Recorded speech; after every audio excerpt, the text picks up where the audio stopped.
Good morning, everyone. Welcome to the Real Women Global Community. And I'm Raji Aya, the host of today. I manage the She Elevates. I have a team this year, which who will be managing this going forward as well. So we have Tejaswini, Vijaya. Tejaswini is here. Vijaya will join, I guess, in some time. Archana and Bhavani. All of these ladies have been helping me putting this thing together for the whole year, and we've got a beautiful list actually, which we will share in some time of topics that we plan to handle for this year so that we have some new challenges and that will help us face those challenges as well. But really welcome to give your suggestions. You can DM me if you have any burning topics you want us to take up and you have any good speakers in mind that you attended and you think all of us will benefit from that speaker also, please let me know. Okay, so once again, welcome and let's enjoy the new financial year and do absolutely way better than what we did last year as well. Stay happy and of course, be successful as well. Okay, to the next slide, please. So this is a little bit about us, and this is, of course, to many of the new members who are there today. So we are a global community with a presence in 18 cities. And like I was just telling Rama, we are a kind of a sisterhood, a platform wherein we cultivate relationships, create opportunities, and strengthen each other. So to the next slide, please, Dipti. I just want to go a little fast because Rama has a bit of a time crunch and we would love to listen to what she has to say. So our vision, mission, and values are all aligned towards promoting greater engagement as well as enriching and empowering women. So these values are what we stand for, and I'm sure all of us do the same as well. Thank you. To the next one. So the objectives, like I said, of this organization when we started was to collaborate so that we all can collaborate with each other and execute projects. So please give a shout out to each one of you. If you have any projects in mind, looking for certain sub-consultants, please put it in the group. You might find a very beautiful collaborator in our group itself. We of course have mentoring sessions. We create opportunities. We keep on, putting if there are any exhibitions, any awards that you all can apply for. Learning and development also happens through one of these kind of sessions, and we love to celebrate your success. So please do share your success stories as well with us. So the next one, please. These are some of the categories we have. Like you see, you can see on the table what you see on your screen as well. We can pretty much do the entire project ourselves, and we've been trying very hard. Many of us talking to our big shot consultants as well as clients, whether we can at least combine some of them, if not all, to do some projects. But that's something we are really serious and we are still working on.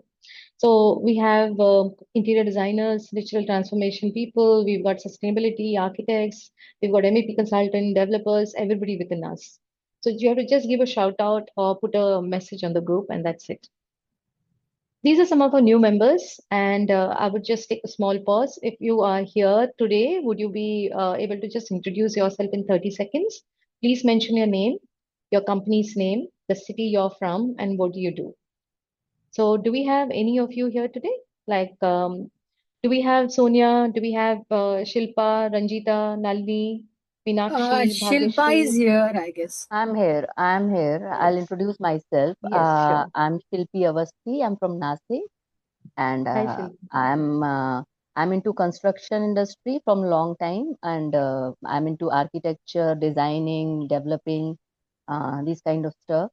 And my company's name is Inches and Yards. Excellent. I love the name as well. Very nice, Shilpa. Yeah. Thank you. Thank you. Anybody here? Anybody else?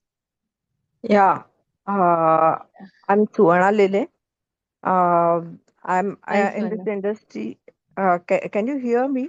Yes, yes, Swana. Mm. Please go ahead. Yeah, I'm in this industry for more than 30 years.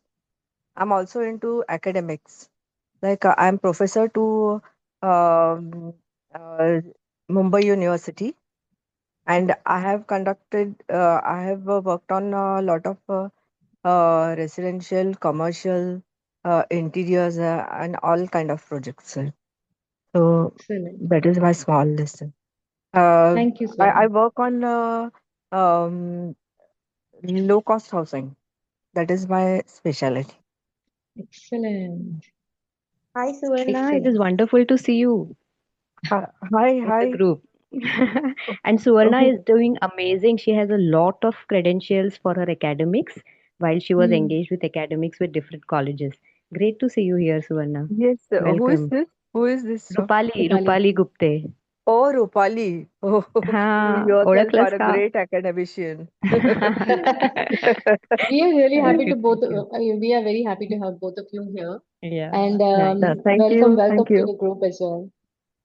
Thanks for the introduction. Have I missed anybody? Anybody else there? Then we'll keep moving ahead. Dipti to the next one, please. Hello. Yeah. Yes. Sorry, I was not able to unmute. Finally, I did manage. Yes. Today is Yes, my Shilpa. first session with you all, you guys. Yes, So Shilpa. nice to meet you all. Yeah. So I'm Shilpa. I'm based in Bangalore, Whitefield area. I'm an artist, and very recently I started my own studio space, which has home decor stuff where I paint. So I collect handicrafts and I curate vintage pieces for home, Excellent. and then I add my own artworks to it. So it's a little different from what you see most of the times, those vintage pieces that you pick up from anywhere. Right. I can add like more customized designs, something that goes with your interiors, something with a little more story behind it. So you all are like, I would love to collaborate, and it's very new for me.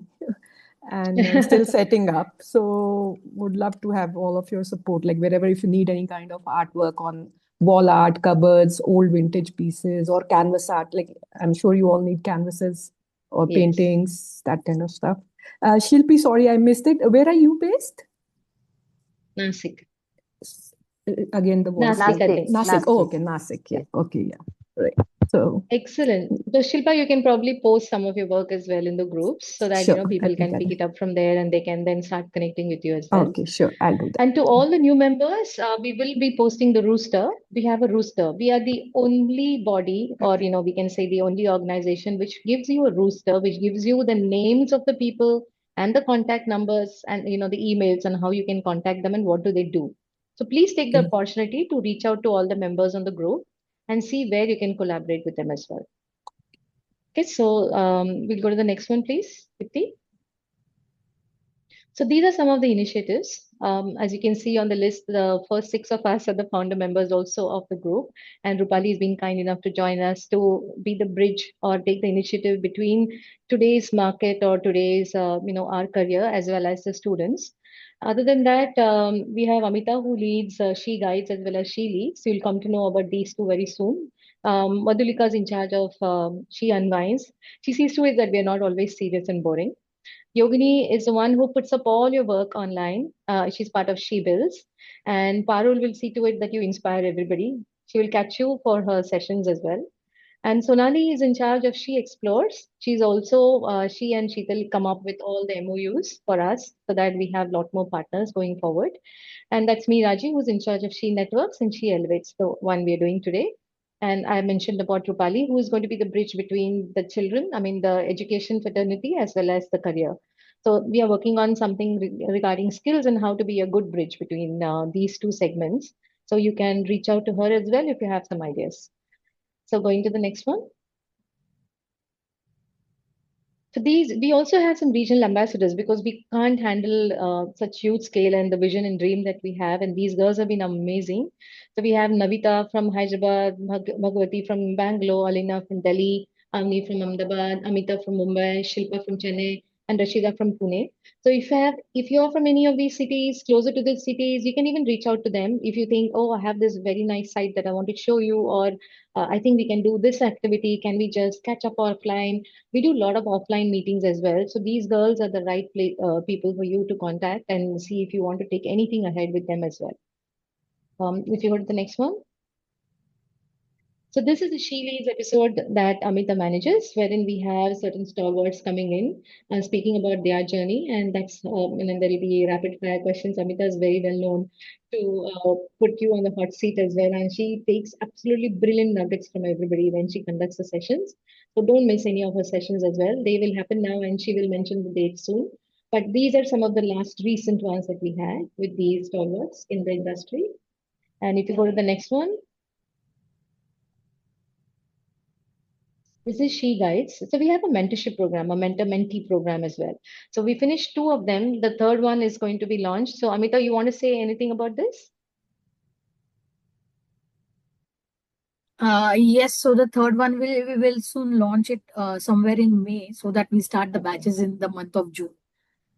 Okay, so please watch out for that. What we do is we try to, we have mentors and we have mentees, and you can choose whether you want to be a mentor or a mentee, and then we can plug you together so that you can discuss with each other for 2 to 3 months, one to one as well. That is And the if idea of the anyone whole thing. has got any questions on it, please connect with me. I can connect with you with the mentee or the mentor, whoever you want to understand the experience. So that we can definitely Yes. do. Sure. So the next one, please, Dipti. So this one is all about She Unwinds, wherein we've got a lot of online and offline meets. So these have been all these offline meets that we've done to date.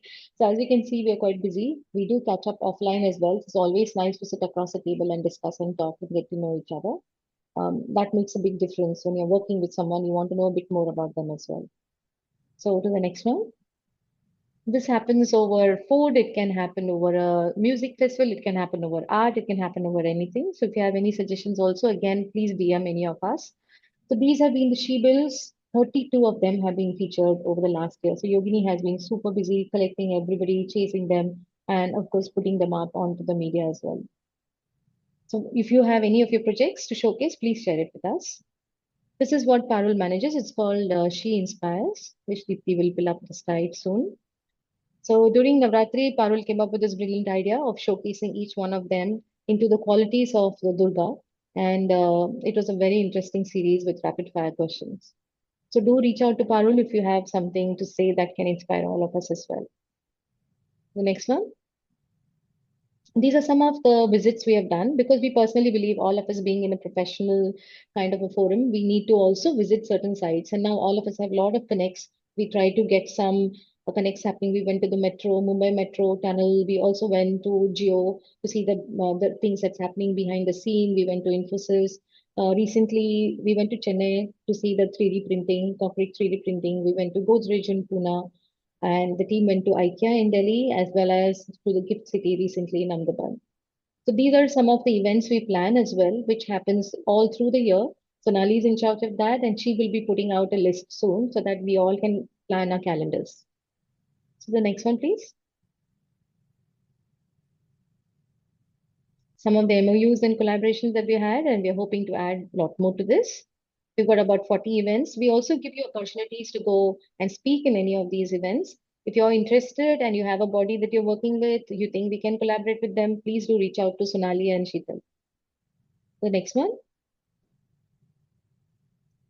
So this is the She Elevates that we run. I think we've done about 28 topics to date in the last 2 years, which is, I think, a big thing that we've done. So we've got a variety of topics. As you can see, it was all about even understanding the P&L. When you read your profit and loss statements, do you understand how to save money? Do you also want to know what are the new technologies and how things are moving? How to negotiate with someone? We also learned about HR topics. The also recent one was about Gen Z, just understanding the various generation that works with you and how to handle them. So to the next one, please. And this is She Networks that will happen next month now, alternate months on a Friday at 5 o'clock. We get into a closed room. We have a topic to discuss, and each one of us can share our experiences on the topic. And if we need any help for the particular topic, we get an external person. So it's a very different, unique format, not a typical network, but it's a network focused on getting a solution to a particular topic or a problem. So it's quite unique. I hope to see you all next month again on a Friday. Some of the member successes that we've had, and I think there are a lot more. So please do share your success stories. We would definitely love to highlight this segment as well because you are always inspiring others too. These are some of the membership benefits. We have a free group and a paid group. We prefer you come into the paid group because then you get access to the recorded sessions. You get to visit all these various places that we take you to, and the network event is only for members. So we would really request you to become a member. It's not much, but anything you contribute always helps us then connect to many more paid people as well so that we can bring them in as speakers. So there are a lot of other benefits as well when you become a member. So looking forward to seeing you on this side of town. So the next one, please. And that's the scan. We'll just pause here for a second. If you want to scan those who are not a member today on the call. Otherwise, you can reach out to Dipti as well or any one of us and we can put you on to the right people. So looking forward to, of course, our session today. We have Rama Krishnamachari here on the call.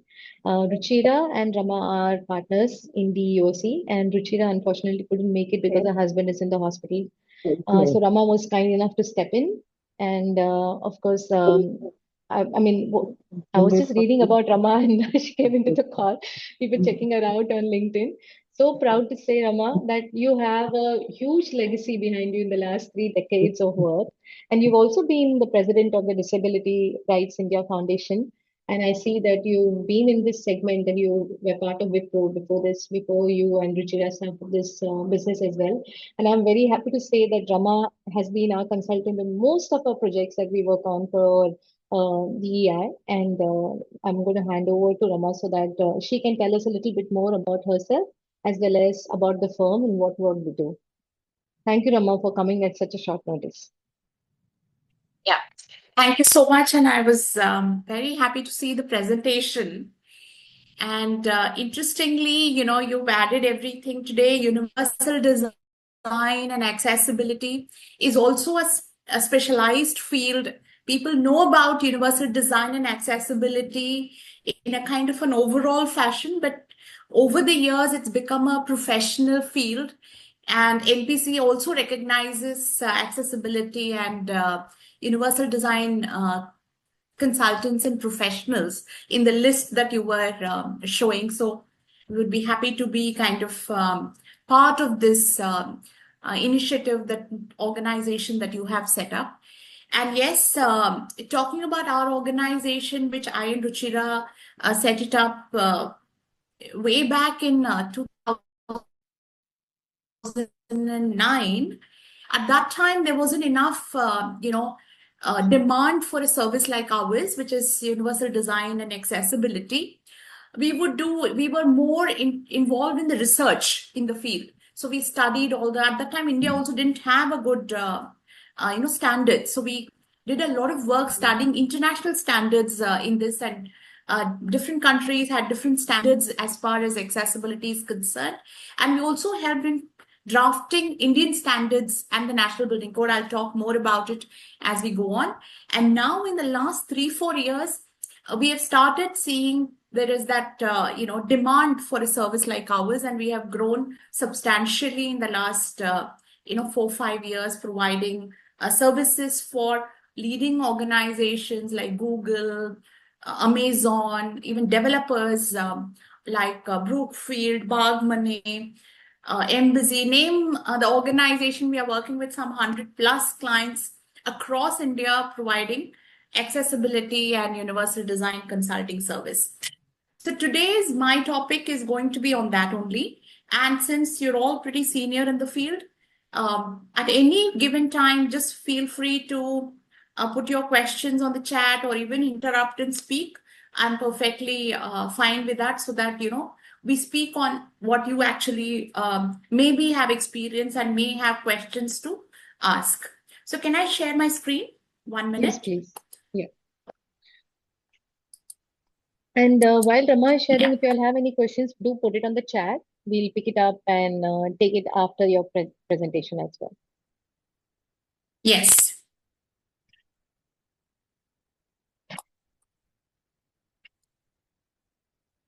We can see it, Rama. We can go. Yeah. I'm just okay. So today's topic that was given is focused on workplace design. Of course, accessibility is across, whether it is public areas, public roads, etc., to schools, colleges, religious places across. Today's focus is on workplace design. Before I get into accessibility and universal design, many times when we think of disability, sometimes we think of 1, 2, or maximum 3 kinds of disabilities. What is important to understand is that there are several types of disabilities, and I have kind of divided them into a few categories for your, it's also on the slide. When you talk of physical disability, anything to do with body. It is not just my physical body in terms of my hands and legs, but also any internal hormonal and other aspects, also part of anything to do with physical issue which affects my functioning. Even if you have certain hormonal disturbance or you have certain other organic like heart failures and heart kidney conditions, those also would come under physical disability. Sensory disability is largely to do with your senses, whether it is your eyes, ears, even touch, all those difficulties that people may have with regard to sense organs, that is considered sensory disabilities. Intellectual disabilities to do with intellectual, learning and capacities to learn. A psychosocial disability is also, a lot of times people don't think that mental health is a disability issue. In fact, today, when we do this self-identification of people with disabilities, many people, almost in one organization, 50% of the people who identified themselves as having disabilities now psychosocial disability. Post-COVID, I think there is greater awareness. It's not that suddenly, mental health has become a big issue, but people are more speaking about it and identifying themselves of having, psychosocial disabilities, mental illness. And all these matter in the way we design, our infrastructure. Another important thing is a neurodivergent. You might have all heard about neurodivergence in a broad way. And neurodivergent is again like a spectrum. Starts with autism, with learning disabilities, even mental health comes under, ADHD. So again, their concerns have to be taken into account while designing, infrastructure. Medical conditions, of course, I mentioned in the physical disability. I'm also emphasizing on medical conditions. Many of the disabilities are not visible. Somebody may feel extreme fatigue, but they may not look disabled, but they need certain infrastructural support also. So in that medical condition, again, there is a wide range. Certain situational difficulties, like you are kind of carrying your laptop everywhere, you have to go from one meeting room to another meeting room, or you are kind of having certain luggage. So those are all situations that need certain support in the infrastructure so that you can go around easily. Temporary disabilities, of course, even people may have fractures and other things, so that's also very important. So when we talk of universal design, it's not just accessibility, persons with disability, which is a large population, but also people from the LGBTQI community, expectant mothers, older persons, children. Now you realize that you have creche and other facilities within the offices as well. So children, and of course, people who have religious and cultural background, their sensitivity. So when we talk of universal design, it's actually for all user groups. Why this is being emphasized is because historically this population have been left behind in terms of design. So that is why this population would generally left out have been emphasized in universal design. Otherwise, you realize that universal design actually helps everyone, makes the space more safe and accessible for everyone. The universal design as a concept actually comes with, there are 7 principles. I will not go into the detail of it. Equitable use. Many times people think, we have a second entry which has got a ramp. Universal access tells you equitable. If you have an entry for people with disabilities, for generally, then you will also have to have same entry for people with disabilities. That is equitable use, equity. So it's very important we do that. Sometimes they say, we have given a shower room for people, generally, but we have not given a shower room for people with disability. That is not an equitable use. So whenever you're giving this, you're giving that. Oh, no, we don't hire people in this particular floor, so we are not making it accessible. But that's not really equitable use. Flexibility. A very important part of universal design is flexibility. Whenever you're designing something, keep in mind that it could be changed. There are individualized, changes that you might have to do. Many times we don't even consider people who are left-handers when we are designing. We have these chairs that are only right-handers. So flexibility. Another important thing is intuitive design, simple and intuitive design. Gone are the days when you would kind of create a maze. People have to find, or if you see some control, you have to have that information as to how to utilize that control. Don't make it complex. So that is basically intuitive design. A tolerance for error. Basically, if you make a mistake, you correct that mistake. So you inbuilt certain things within the infrastructure, so there is tolerance for error. Then low physical effort. So very important that largely look at the doors. They are very heavy to use. So whatever is being done, or the flush control, so low physical effort is a very important aspect of universal design. Size and approach. Of course, what is the kind of size, approach, how things are, the sight line, to see where things are, how to approach, all that will come into size and space for approach and use. These are 7 principles. If you really look at, these are foundations. And if you follow this, and details, of course, comes in the later slides, but this is the 7 principles of universal design. And today, of course, India has a act, which is the Rights of Persons with Disabilities Act 2016. In 2016, it became an act. Earlier, we had an act of 1995, but that act only was limited to government. And when they say public building, it was only government-owned buildings. What made 2016 act a very important act? Because it included workspaces, educational spaces, commercial spaces, whichever is used by public at large is considered a public building. So therefore, every office, every school, whether it is privately owned, comes under the RPWD Act. So it is not a good to do kind of a thing. Yes, it is a good to do because 15%, which is like an underestimated, let me tell you, 15% of the population has one disability or the other. So this 15% who are your customers as well, who are your potential employees, and these are the people. Leaving them behind, your business gets affected. If you build a retail space and you do not make it accessible, you're actually leaving out 15%.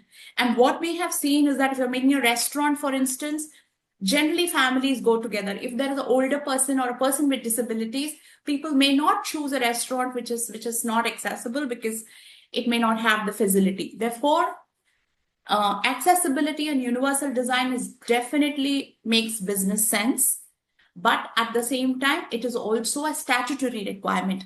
And once it has become, I said that in the last 3-4 years, our business has grown thanks to the RPWD Act, which mandates that every building being constructed should adhere to standards. You will not get an occupancy certificate if it does not adhere to standards. And also for existing building, you need to retrofit it within 5 years of timeline. So this is very stringent. Central law applies across India. And in the act, it says you have to follow standards. So what are the standards that we have in India now?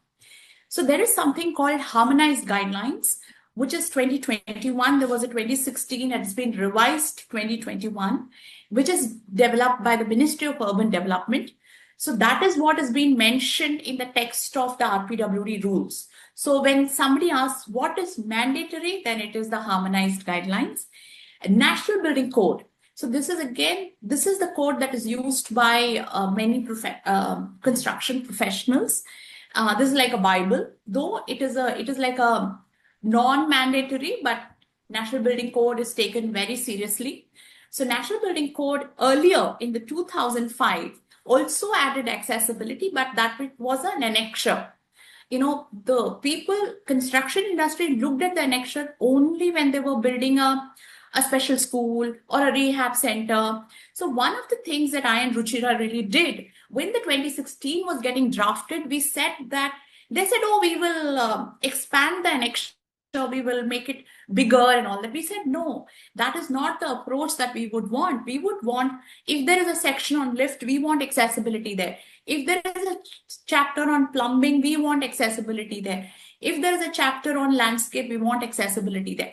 So fire, we wanted accessibility. In fact, we realized out of 0 to 12, most even electrical, where the plug switch point should be, we looked at, and each of these were like 300 odd pages. We looked and we said, we want accessibility in every relevant chapter. And we are happy to say that 80% of our recommendations have got included in NBC, including in the chapter related to facilities, including in the chapter related to the team involved in construction. So that is like, that was again a big achievement for us. Then, of course, there's an ISO standard. So when you have an ISO standard, one might question, then why do we have Indian standards? But interestingly, when it comes to accessibility of built environment, every country has, ADA, you would have heard of ADA, which is used very commonly. ADA, then British standards, then Australian standards. The reason being is that anthropometric, and there are also cultural difference. For example, average American is like, taller than, say, a Japanese or an Indian. So therefore, if there is a reach distance that they put for controls, in ADA, 1400 is accepted. For us, the maximum is 1200. Also, culturally, like in the US, a lot of people with vision disability, in fact, most people with vision disability, they have a guide dog or service animal. It is given by the state to the individual, and they use service animals, guide dogs, for moving around. So they are very well trained. In Indian weather condition and Indian the particular breed is not it's not conducive. So people largely depend on cane to do the navigation. So you might not find, for example, tactile in ADA, whereas you will find it in Indian standards. So therefore, ISO also says that you follow the national standards wherever information is not there. But having said that, ISO has also provided a good comprehensive standards as far as accessibility is concerned. So these are the 3 standards that one would go to. And very recently, of course, with the neurodiversity coming in, British standards is the first standard that has actually been written out for neurodiversity, called PAS. I spoke about the National Building Code. And if you see the National Building Code, this is the list of all the construction professionals. And one of our recommendations was to add accessibility and universal design specialists, and that has got added. Therefore, whenever there is this, a development being planned, construction being planned, like you have an MEP consultant, you have landscape architect, you have a lift consultant, you should also have. See, the reason why accessibility and universal design has become a specialization, even if you look at standards, there are some 300 plus kind of a thing, and there is a little understanding that you would need to do. It is not really about a checklist. You have to understand why certain things are given. And also these standards are evolving on a day-to-day basis. So there are people like us who are now doing this kind of a work 24/7, and we are also researching extensively in this field. So therefore, it's a specialization. Whoever wants to do, it's of course a good specialization to be in. And I also spoke about different types of disability. Again, when you talk about locomotor disability or people with mobility issues, we think of only person on a wheelchair. But what is important within that, also somebody may just limp, to somebody using crutches, somebody using a stick, somebody using a wheelchair, and also someone in stretcher. So that is the kind of range that is available. Similarly, we say mobility, even the movement, some may just not have hands, some may have dexterity issues. So there is, what is important to understand when you talk of disability, there is a wide range that is available. Visually impaired, again, we think of visually impaired as somebody who's totally blind or would walk in a certain way. But 90% of the visually impaired people are actually low vision, may have some residual vision. There are people who are totally blind as well. So when we are designing, sometimes we think of only that one extreme case or one kind of a thing, probably based on whom we have met. But then what is important is that there is a range. I remember, early on days, people have said, oh, our toilet is accessible. I sat on a wheelchair and I saw that I could reach everywhere. But it is that particular wheelchair and that it is that particular person. The point is that wheelchair itself comes in like wide range of small wheelchair to senior wheelchair to powered wheelchair to so there is that wide scooters. So there is a very wide range of wheelchairs. And also when you sit on a wheelchair and try out something like that, you may have a full reach height. People with disability who may have difficulty with their muscles, etc., may not have that entire range. So don't keep yourself as a so-called normal and design. How do we then approach? I'll talk more about that. I'm talking about the fact that there is a wide range of disability. Hearing disability, again, not all hearing disabilities are treated. Some may not be able to speak, some may use sign language, some may not know sign language, may rely more on captions.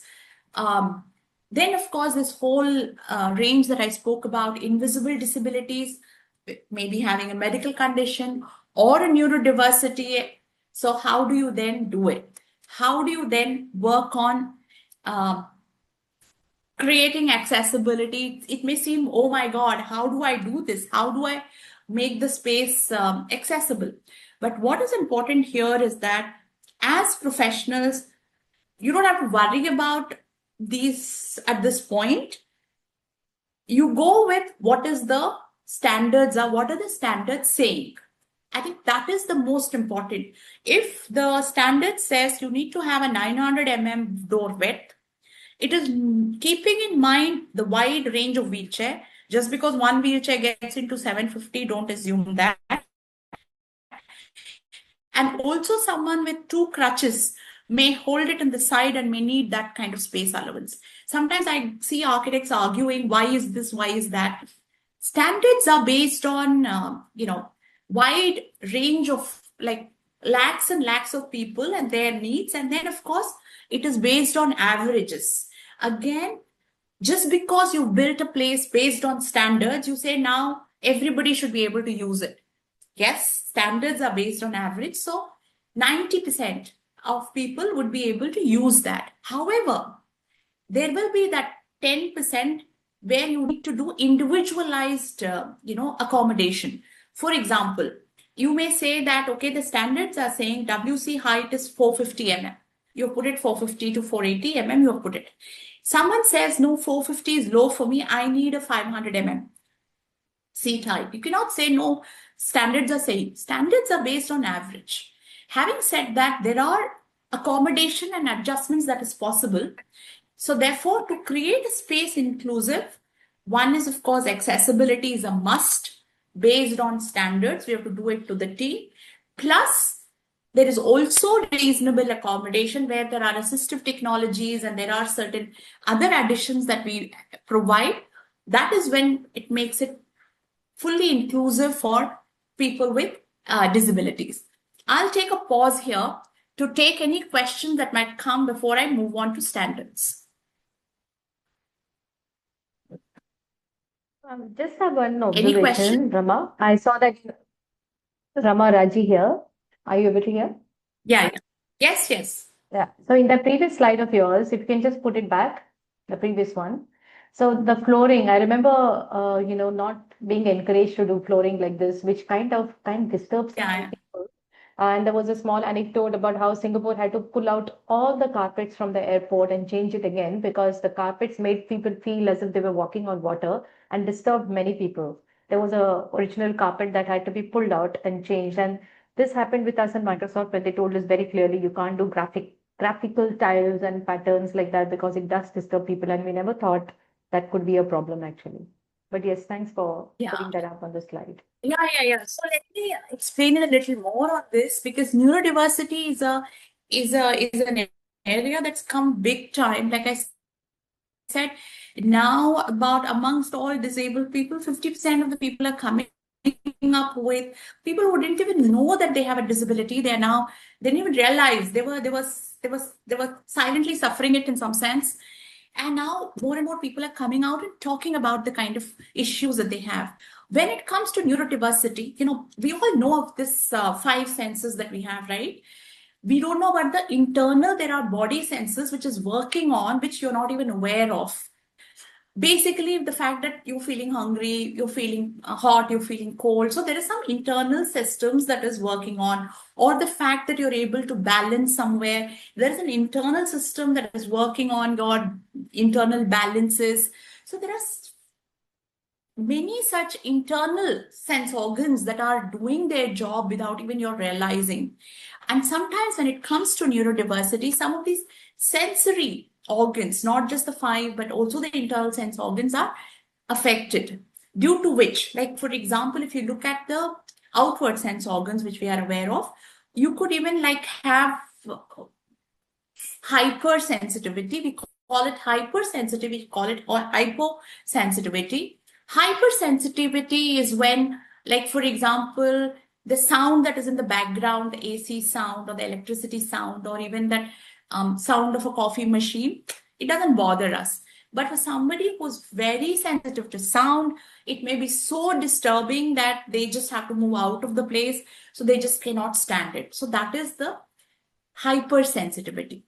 Hyposensitivity is that they may need that kind of a sound to improve. So there is that spectrum. I spoke about neurodiversity being a spectrum. Similarly, light. You may find a light, being useful, but somebody who has a photophobia will find lights very disturbing. So that is again hypersensitive. Somebody they may not like the dimly lit space. They would want a lot of brighter sunlight and brighter lights to enhance their mood and to be able to be more productive. So there is this hyper and there is hyposensitivity. Keeping those in mind, how do you design? Yes, some of these patterns can be like, especially the ones if gives a kind of illusion of a moving, those are just not accepted, because people will find difficult to walk in this kind of a patterned places. Biophilia. So now also somewhere, of course, we zone the place saying, this is a hypersensitive zone and this is a hypersensitive zone, so that like hypersensitive would be a social area. Some people may need that kind of vibrancy for them to feel their mood is enhanced, but some people may need to not come to that place and work in a solo pod and then not have noises around them. So you need to design the space keeping these in mind. Plus also we create these what we call restorative spaces, like sensory rooms or a quiet rooms. Even in a cafeteria, you might want a quiet space or a solo dining space. You may not want to socialize. So some of these were not even thought of initially. Now you're having these private spaces, quieter. You go to a restaurant, there's so much noise. You would rather have a person with sensory overload may want a quieter space to be in. So those are all the spaces. Now you're getting these equipments with a quiet mark, like the very dryer, for instance, hand dryer, coffee machine. They make a lot of sound. So you do get now products which are, and also kind of simple things like having a thermostat in your meeting rooms. You can adjust your temperature the way that you want it to. Somebody feel cold, somebody feel hot, or the light adjustment that you might want to. Having certain controls within it all caters to neurodiversity, designing for the colors you choose, the material you choose, the biophilia. So all these go into the neurodiversity thing. Thank you for bringing that up. Anybody else wants to ask any questions?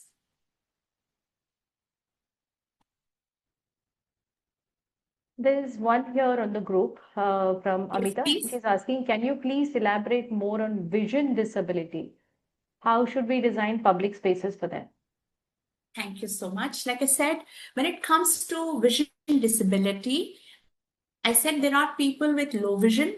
There are people with completely blind, can't even see light. navigation, some people may use guide dog, some people may use cane, some people may not use any assistive device. So you need to keep that range in mind. What are the different things you may have seen in the metro? One of the biggest thing today I see, a lot of people who've seen in metro airports. Have you all seen this tiles that are there? Tactile. Can you put a thumbs up, or there is somebody who doesn't know, then I can explain more? Okay. So let me explain. So there are only these two kinds of tiles that are available.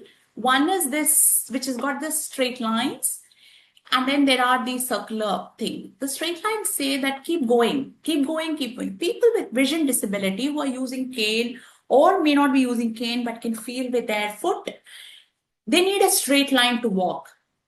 So therefore, this provides that straight line, which is also a safe straight line to walk. And when they come to this tile, which is called the warning tile, which says pause. So these are only two tiles. It does not have a third tile to convey more information. This says pause. There could be a turning, there could be a staircase, there could be a door. So this basically tells you to stop. It is not that you put a tactile today and then a visually impaired person is going to be able to navigate. You will have to give a mobility orientation. So when a person comes to a particular workspace, you need to tell them that this is where the tactile is going to, this is where it is leading to, this is the lift lobby, and this is the area that it is leading to, etc., etc. Then the person becomes completely independent. So in a new place, you put a tactile and just give these two, which is what is there. You're not giving much information, but definitely in a place the person frequently visits, this becomes a very, very crucial for navigation. So this is called tactile indicators, and this is something to be put very strategically. What is also important here, I've talked about neurodiversity also in a certain way. I've seen sometimes overdoing of tactile, because somebody with a balance issue or somebody has a difficulty, they find it very difficult even to walk in these tactile, which is 5 mm, 4.5, 4 to 5 mm raise. So therefore, you need to put it very strategically when it comes to tactile indicators. And when it comes to visually impaired, of course, you need to have signages, not just in Braille. Again, there is an assumption that all visually impaired person can read Braille.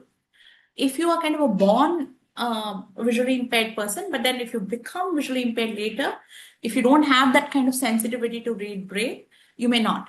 However, you need to have raised letters also, so that you can, since you become blind later, you can manage with the raised thing, or you can even have a audio signages.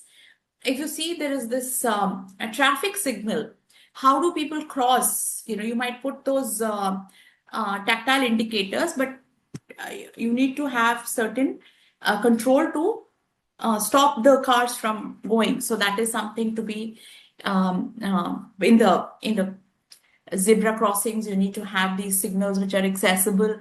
Lifts has multiple things. Lifts, people think that lift means you need, most places have that Braille, but I've seen the color contrast. Again, when I'm talking about visually impaired people, also color contrast is a very important thing for people with low vision. Some people can see better in good color contrast. And I've seen architects are very averse about colors. For some reason, they don't want to have colors. Of course, it's not that it will spoil aesthetic. You can do colors with aesthetic, but colors are very important for people with vision disability, low vision. Like sometimes if you see walls and floor all in same color, or even a staircase, you will have a riser and tread in same color. For somebody with a low vision, it will all merge as one. They don't know where the wall is ending, where the floor is ending, and stuff like that. So it's important to give that color contrast for low vision people. And elevators have multiple things to make it accessible: color contrast, Braille, raise, and also voice announcements. And there are many things in a lift itself. Is about 20 things that make it accessible, not just for visually impaired people, but also for deaf people. Like, for example, a deaf person, if you're caught in the lift, for instance, suddenly lift has a breakdown, you have that yellow button to press. Someone will speak. But what if you're deaf and you cannot speak? How do you even converse? So that is inaccessibility. So when it comes to lift, there are multiple things. Where is the location of the control panel? Generally, for wheelchair user has to go in, take a turn, because it's generally in the front panel. Where is the most convenient? What is the reach of these? So there are, and also the reflective part of it. Many times I've seen mirrors in the lobby. I don't know, the whole idea is that mirrors maybe to show that it is a bigger.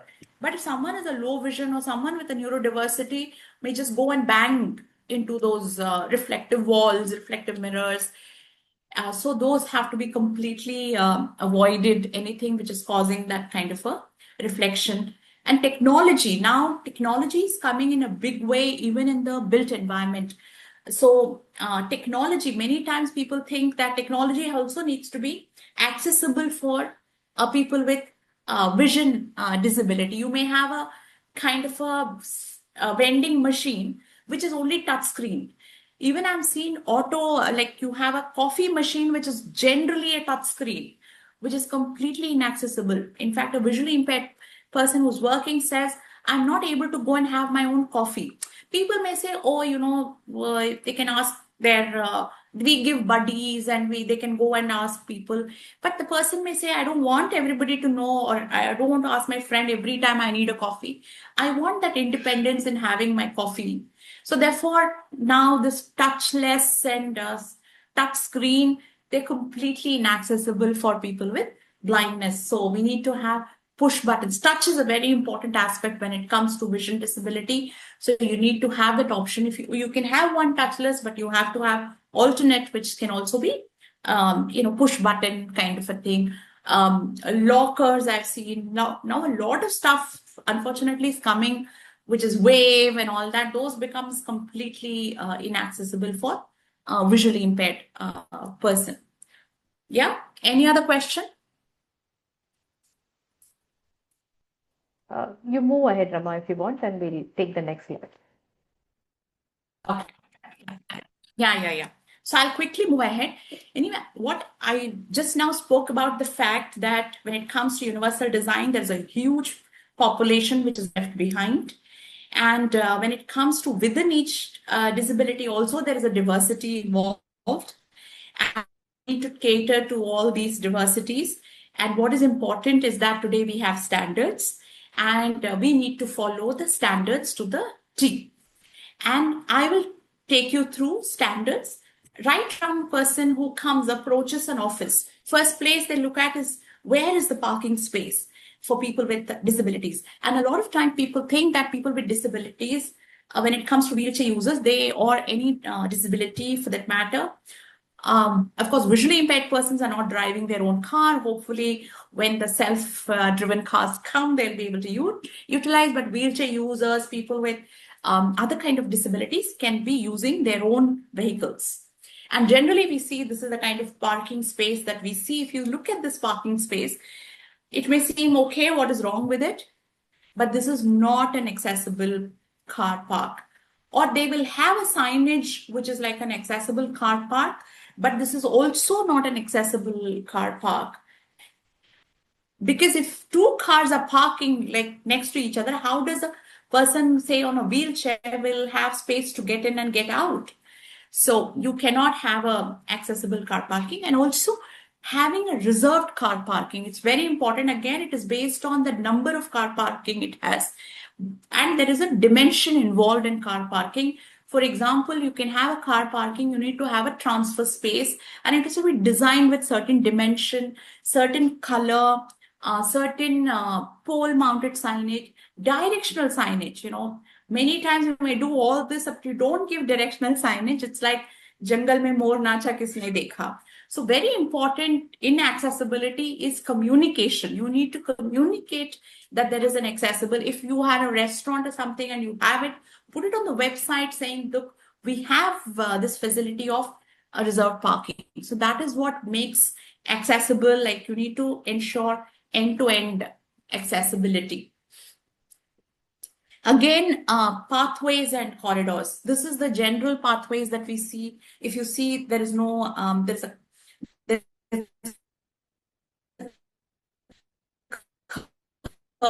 without a ramp, or cane could go in, or even a wheel can go in. And I've seen tactile indicators put in so badly that people, maybe the contractor thinks this tactile is a kind of a decorative tile. Even in metro, I've seen, tactiles are put, but there's a security guard who would have put their, a table on it. Or people are actually standing on the tactile and talking. Like I said, this line tile tells you safe place to go. So people will be walking on it thinking there is no barrier. So therefore, it's very important that those tactile navigations is done properly, and people are also sensitized about it, that what is the purpose of that tactile. Having segregated pathways. So many times I've seen you don't have segregated gates, vehicles are going in the same gate, people are going in the same gate. That is not safe. You need to create an accessible, and many times we may create a separate pedestrian pathway, but there's one sliding door which has a rail on the bottom. It's just 20 mm, which may seem very little, but 20 mm is like a mountain for someone on a wheelchair. So therefore, you need to ensure that there is a level and the path is marked. And of course, surface of the pathway becomes very, very important for people with disability. This kind of uneven pathway, cobblestones are a complete no-no. Even if you want to put some grass pavers and all that, create about 1200 mm to 1500 mm place, which is smooth without, but it should be anti-skid. It's not smooth in terms of smoothness, but it has to be plain and anti-skid. And of course, I mentioned for the pathway, for example, you need to have like, like I said, fatigue. Fatigue is a very important aspect of people some people with disabilities may face. And they may want to rest if it's a longer pathway, like it's a 60-meter long pathway. The standards require that you create seating space where somebody can rest and make a move.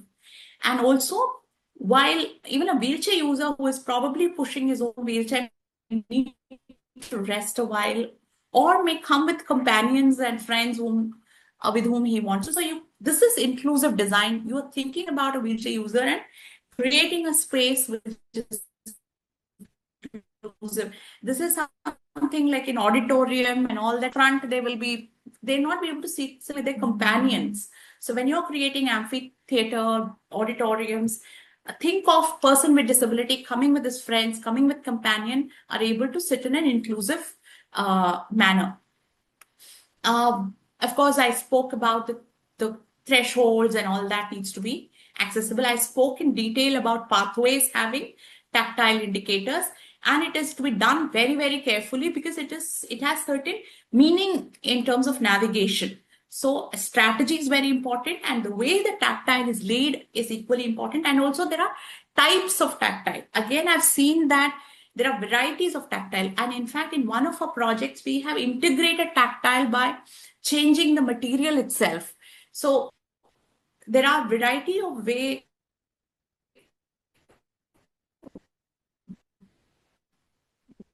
in which you can integrate the tactile, which is very, can be done. Once you reach the way, you get into the building, that people have designed these things in mind, keeping only standing individuals. Either, again, when we talk of workspaces, it's the people who visit us, like, for example, somebody coming for interviews, etc., somebody who's employed. So you can have a receptionist who is a person with disability. So you have to create. Sometimes I've seen that even reception counters, in a corner, there is an extension that is given, as if it's like a afterthought, as if, only visitors will do. But when you think of inclusive design, you will maybe in the center, or you will give it in a better way. This may also seem like an inclusive design, but if you really see from the visitor side, there is no knee space that is there. So this is a good design, but still not the compliant design. So if you see here, there's a knee space that is provided. Also, it's not that when you make something accessible, people have said, oh, you made it inaccessible for somebody who maybe wants to stand. So you have this flexibility, having 2-level counters for somebody who's standing and somebody who maybe not just on a wheelchair, maybe short stature. Dwarfism is also a disability. Then vertical circulations. Again, Staircases is a very important part of, okay. Anyone, because it's already 11:05, I've realized. I'll take another 5-10 minutes maybe to quickly run through, but any questions, please feel free to ask at this point so that I can address it.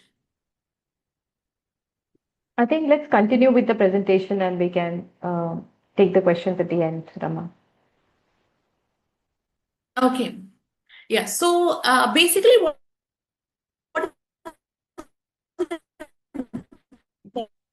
important here is that every area is because of handrails. This takes into account people who are short stature, children. You need to have. I spoke about how there is no difference between people with low vision may not even know where the step is ending. So you need to have these high contrast, strips to in the edges of the staircase. You need to have tactile indicators. Somebody who's walking up or down can, with vision, can see on the opposite wall which floor they are in. But somebody with a vision disability, you need to give the same information in the handrail so that they know, especially it's used for evacuation.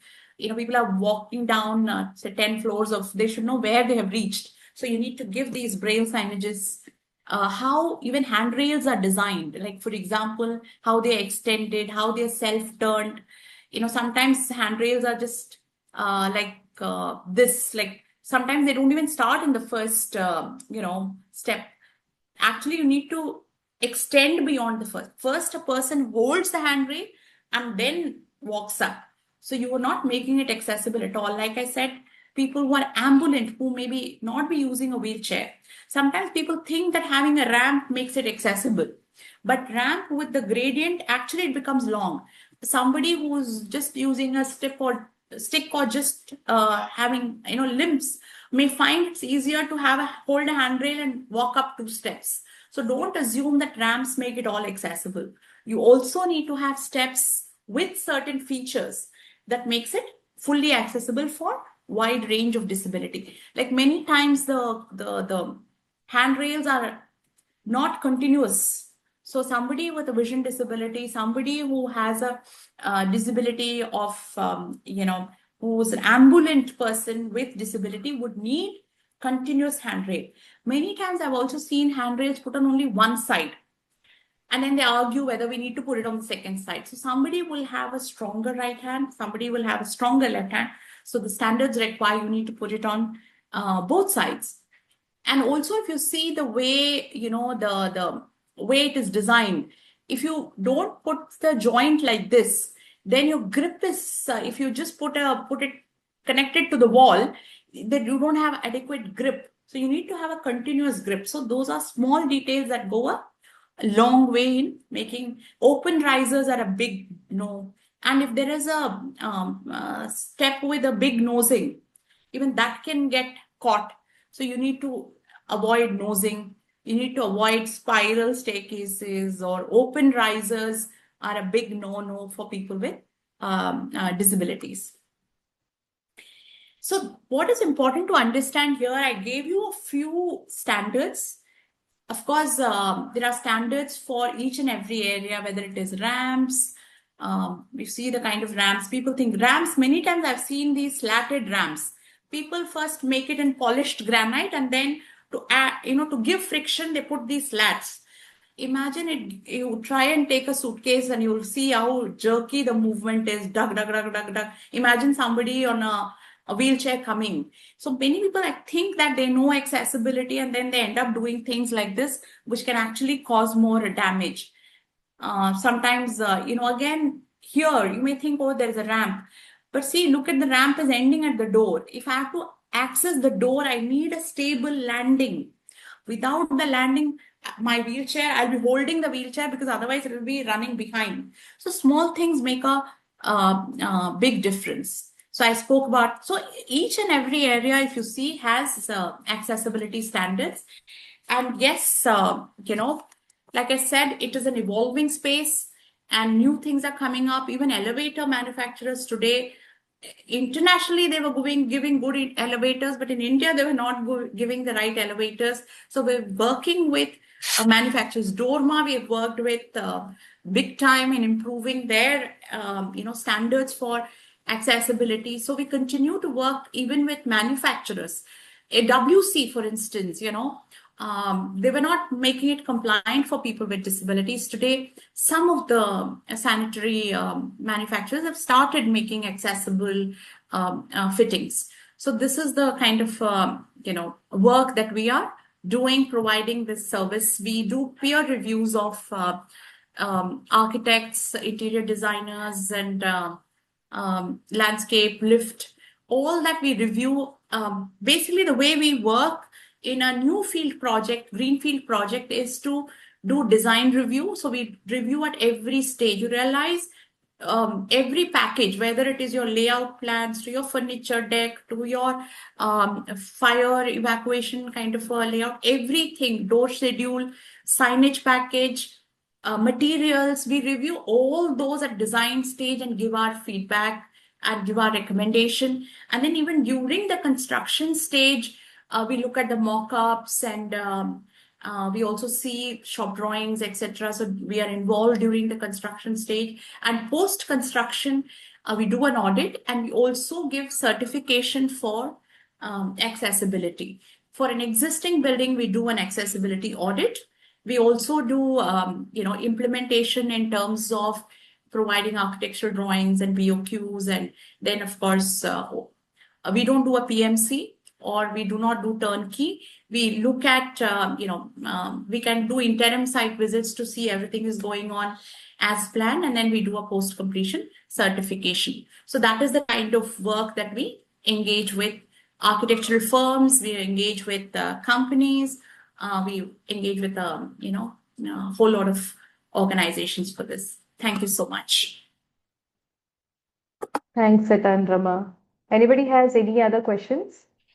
Yes, I have one. Hi, Kashmi. Hi. Tell me. Yes. It was wonderful session, Rama, and it was very knowledgeable session. I just wanted to ask that there are 2 points in your second or third slide. It was about the LGBTQ and about the people of different religions and all these variation. So why, I mean, what design implication we can have in construction for, I mean, while designing for those? It's like when it talks about cultural, now it started happening a lot in terms of having a prayer room, for instance. Yes. Multi-faith room that we have, even like, for example, having veg and non-veg microwaves, if you're separating the veg and non-veg microwaves. These are all keeping cultural, differences in mind, that you would have these facilities in the workspaces. Okay. And for LGBTQs? Okay, so this is basically to do with anything which is gendered. Anything which is gendered. For example, male, female. We have male, female toilets and stuff like that. So basically, some people may identify with certain gender and stuff like that, may don't want to identify with a certain gender. Of course, everybody has a choice to use the washroom that they want to use, but you also have a space for all gender washroom for people who may choose. Again, all gender is not just for people with LGBTQ or people with disabilities. Anyone, like I may need a greater privacy and I can use that kind of a. So there is a provision which is not gendered. So that is largely anything that is gendered, we need to provide which is not gendered. Okay. Okay. Thank you. Thank you. If anybody has any other question? So there was one instance, Rama, like we visited a senior citizen home recently as one of our visits in Pune. And these people were saying they like lifts which has a glass door. They feel claustrophobic in a lift which is like solid door because the lifts are small. But I believe as per the fire ratings, you can't have a glass on the lift door. So is there any other solution to this? Like, what do you all recommend? You can have a vision panel. You don't necessarily need to have a glass door. You can have a vision panel. Okay. But yes, so there is this thing about don't have glass So there is this thing about when it comes to fire safety versus accessibility. Of course, certain fire safety will take priority. So that is the kind of balance that we need to kind of keep in mind.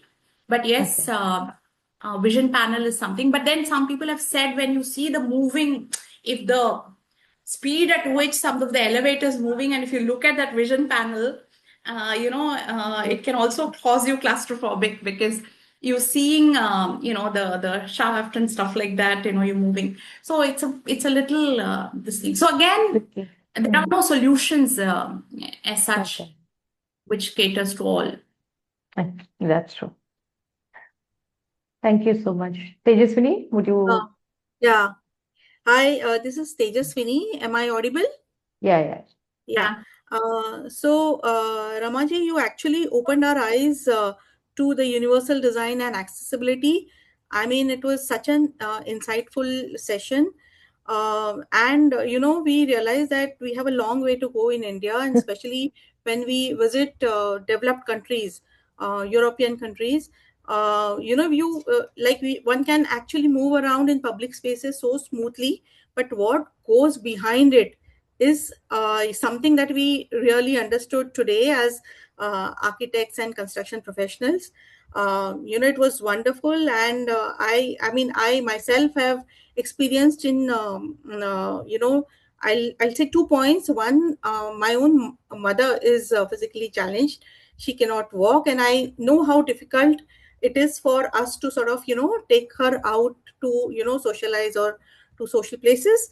And second, I've been working in retail for last over 2 decades, and especially in beauty industry, we have a lot of employees who are from LGBTQ segment, and there's someone who is employed as a woman, but then she or he changes the gender to some other gender, and then there's a conflict in the workplace for accessing some common facilities. So yeah, and we are unable to figure out a solution for that. So I'm sure I'm going to approach you later after the session for some of these issues. But thank you so much. Your session was really wonderful, and we got so many nice insights and very essential insights from your session today. Thank you so much from on behalf of the Real Women Global Community. Thank you so much. Thank you. Thanks, Vedant, Tejaswini. Thank you. As we wind up for today, I'm sure all of us are thinking, oh my God, have I really included all this in my design? And for many years, we've been working with you, Rama, so we know you guys are there with that chadi behind us. And when you spoke of many of the things, I could understand because of doing Microsoft and Google and working with them, they're very, very strict on the interiors for all these things. So that was, it was a good session. Thank you so much. And I'm sure there will be feedback. If there is any question, I'll definitely pass it on to you as well.